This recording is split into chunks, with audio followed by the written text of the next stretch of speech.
بہت سارے نوجوان خالی فالتو اسی لیے بیٹھے ہوئے میرے سٹیٹس کے مطابق کام نہیں ملتا، میرے سٹینڈرڈ کے مطابق مجھے کام نہیں ملتا، برباد کیے جا رہے ہیں اپنی زندگی اور لوگوں پر بوجھ بنے ہوئے ہیں. میں ان کے بارے میں بتاتا ہوں. سید الانبیاء رسول مختار صلی اللہ تعالی علیہ وسلم اگر وہ چاہیں تو روزانہ ان کے گھر جنت کا دسترخوان اترے، اگر وہ چاہیں تو سونے اور چاندی کے محلات میں زندگی گزاریں. لیکن جانتے ہو نبی کریم صلی اللہ علیہ وسلم ایک دن سیدہ فاطمہ الزہرا کے گھر آئے، دیکھا حسنین کریمین تاک میں دبکے ہوئے بیٹھے، پیٹ پیٹ سے لگا ہوا ہے، آنکھیں اندر ہیں. حضرت فاطمہ بھی بیٹھی ہوئی، آواز کسی کی نہیں. حضور رحمت عالم صلی اللہ علیہ وسلم نے پوچھا فاطمہ کیا حال ہے، گھر میں خاموشی کیوں ہے؟ سیدہ کائنات نے کہا ابا جان پچھلے 4 دن سے ہمارے گھر میں کوئی کھانا نہیں. حضور پاک صلی اللہ تعالی علیہ وسلم نے یہ نہیں فرمایا کہ ابھی بلاتا ہوں جبرائیل کو، ابھی دسترخوان لاؤ، ابھی میرے گھر کے کھانے کے انتظامات کرو.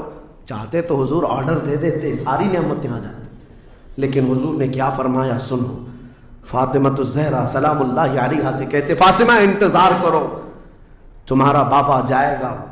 یعنی خود اپنے بارے میں کہتے میں جاتا ہوں، دیکھتا ہوں کوئی مزدوری مل جائے، میں کام کر کے اپنے بچوں کو کھانا لے کر کے آؤں گا، کام کر کے کھانا لاؤں گا، مانگ کر کے نہیں. حضور رحمت عالم صلی اللہ تعالی علیہ وسلم جو سید الانبیاء ہیں، جن کے قدموں کا بوسہ جبرائیل امین لیتے ہوں، وہ چل کر کے مدینے کے باہر آئے. گرمی کی تپش الگ ہے، دھوپ ہے، باہر آئے. ایک باغیچہ تھا جس میں مالی کام کر رہا تھا، باغبان. حضور رحمت عالم صلی اللہ علیہ وسلم اس کے پاس جا کر پوچھتے ہیں تیرے باغیچے میں کوئی کام کرنے کے لیے ہے، کام مل سکتا ہے؟ اس نے کہا ہاں کام مل سکتا ہے، آؤ میرے باغیچے میں کنواں ہے، ڈول ڈالو، پانی اٹھاؤ، ایک درخت کو پانی ڈال دینا، بدلے میں 2 کھجوریں دوں گا، اجرت صرف 2 کھجوریں. رسول رحمت صلی اللہ تعالی علیہ وسلم فرماتے ہیں مجھے منظور ہے. گئے اور جا کر اپنے ہاتھ سے رسی لے کر ڈول کنویں میں ڈالا، پانی کھینچتے تھے، جب ڈول بھر کر آتا اپنے کندھے پر اٹھاتے اور درخت پر لے جا کر پانی ڈال کر آتے. ایک درخت پر ایک مٹکا، ایک ڈول پانی ڈالا تو مالک نے 2 کھجوریں دی، باغیچے کے مالی نے 2 کھجوریں دی. دوسرا ڈول اٹھایا پھر کھجوریں ملی، تیسرا ڈول اٹھایا 6 کھجوریں لی. چوتھا ڈول حضور نے ڈالا تھا کہ رسی ٹوٹ گئی، ڈول کنویں میں گر گیا. باغیچے کا مالک یہ دیکھتا ہے، وہ پہچانتا نہیں تھا، غصے میں آتے ہی سیدھے حضور پر ہاتھ اٹھا دیا، کہا کہ تمہیں کام نہیں آتا، میری رسی توڑ دیا. رسول کریم صلی اللہ تعالی علیہ وسلم نے پلٹ کر کچھ نہیں کہا. وہ رحمت عالم صلی اللہ تعالی علیہ وسلم تھے. وہ 6 کھجوریں لے کر کے واپس مدینے آئے. کہا فاطمہ کہاں ہیں بچے، کہاں ہیں؟ یہی 6 کھجوریں حضور نے لا کر اپنے منہ سے چبا کر ان بچوں کے منہ میں ڈالا اور کہا آج تک روئے زمین پر کوئی نبی ایسا نہیں آیا، 1,24,000 کم و بیش نبیوں میں ہر نبی نے اپنے ہاتھوں کی کمائی کھائی ہے، اپنے عمل کی کمائی کھائی ہے. رحمت عالم صلی اللہ تعالی علیہ وسلم نے جب وہ مالک کل ہے، بلکہ جنت کی چابیوں کے مالک، ساری زمینوں کے خزانوں کے مالک، کل جہاں ملک اور جو کی روٹی غذا، اس شکم کی قناعت پہ لاکھوں سلام، وہ لمبے لمبے ہاتھوں سے بھیک دینے والے آقا، سب کچھ ہونے کے باوجود اگر کسی ایک باغیچے میں ڈول اٹھا کر پانی بھرتے ہوں تو اسی لیے نہیں کہ ان کے ہاں کوئی مجبوری تھی، بلکہ امت کو یہ درس دینا تھا، اے امت کے غیور نوجوانوں، تم کبھی خالی نہ بیٹھنا، مجھے دیکھنا اور عمل کرتے رہنا، اور اللہ تعالیٰ تمہیں دروازے رزق کے ضرور کھولے.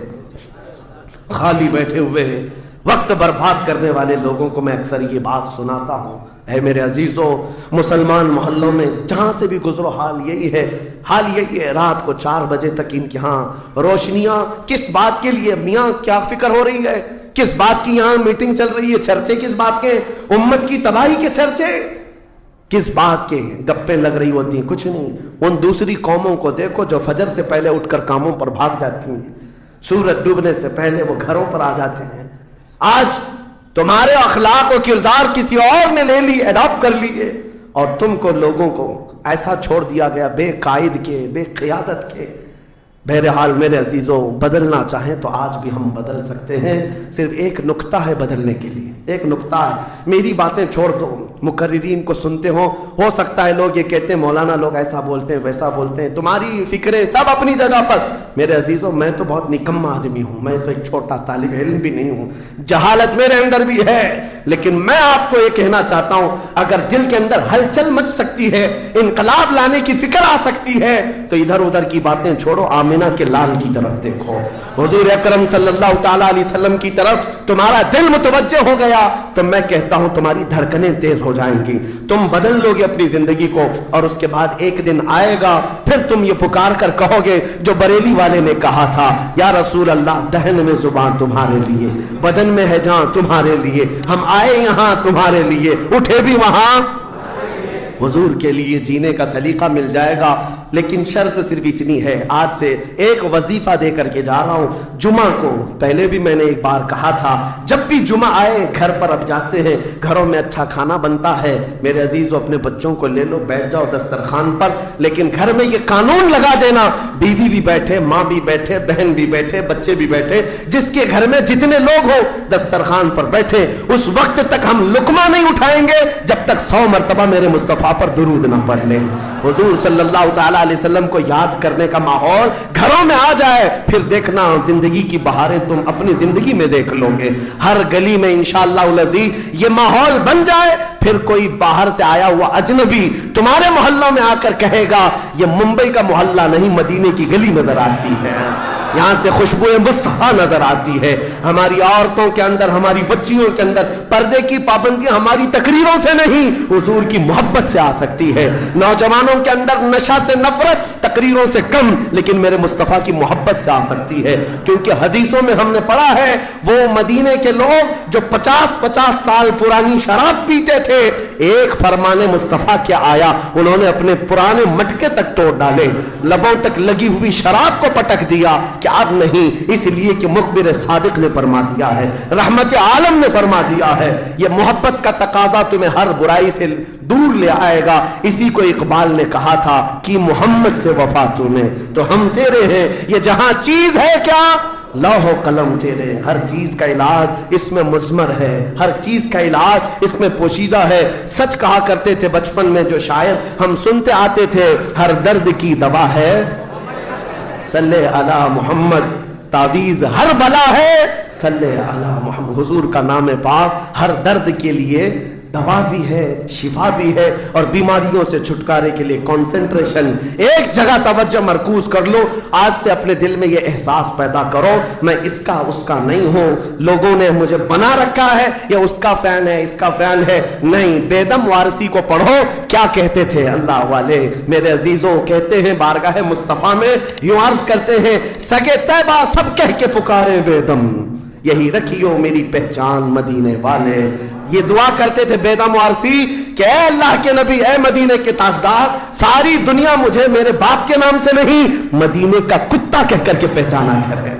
अपनी पहचान ये बना लिया कि दुनिया मुझे देखे तो आपके नाम से जोड़ करके देखे, यह उनका गुलाम है, यह उनका गुलाम है। इस बात पर तुम्हें भी फख्र होना चाहिए। जिंदगी ऐसी गुजारो कि दुनिया तुम्हें किसी और का नहीं, ताजदार मदीना का गुलाम कहने लग जाए। लेकिन लोगों को आज तकलीफ होती है, तुम तो अपना सब कुछ बदलने लग गए, दाढ़ी भी निकाल दो, टोपी भी निकाल दो, सेकुलर बन करके घूमो ताकि कोई पहचान ना पाए, तुम खुद पहचान निकालना चाहते हो। मेरे अजीजों, फख्र के साथ मैं कहता हूं, आज जालिमों को चोटी रखने में शर्म नहीं आती, तो तुम्हें हुजूर की दाढ़ी रखने में क्या शर्म आएगी। फख्र से कहो दुनिया में मेरी दाढ़ी मेरी टोपी ये मेरा अमल नहीं है। दुनिया अगर नंगा घूमने पर फख्र करती है तो मैं आमिना के लाल के अखलाक पर फख्र करता हूं। फख्र होना चाहिए कि नहीं होना चाहिए। जिंदगी गुजारने के तौर तरीके ये हैं, हम बहुत जल्दी हुजूर के पास जाने वाले हैं, बहुत जल्दी कब्रों में उनकी जियारत करने वाले हैं, बहुत जल्दी हमारी आंखें बंद होंगी और कब्र में ले जाया जाएगा और वहां पर हुजूर का दीदार होना है। अकीदा है या नहीं? हुजूर का दीदार होना है। तो मेरे अजीजों, आज जुम्मा के लिए आते हो तो कपड़े बदल के आ जाते हो, अतर लगा के आ जाते हो, सुरमा लगा के आते हो। जिंदगी ऐसी गुजारो, जिस दिन मलकुल मौत बुलाए चलो चलना है हुजूर के पास, तो तैयार रहो वो چہرہ لے کر جانا ہے جو حضور کو دکھانا ہے، جو حضور کو دکھانا ہے۔ سنی تو وہ ہے جو مرنے سے بھی نہیں ڈرتا اور یہ کہتا ہے کہ قبر میں جانے کے بعد بھی فرشتوں سے ہم یہی کہیں گے، اب تو پائے ناز سے اے فرشتوں کیوں اٹھوں، مر کے پہنچا ہوں یہاں اس دل ربا کے واسطے۔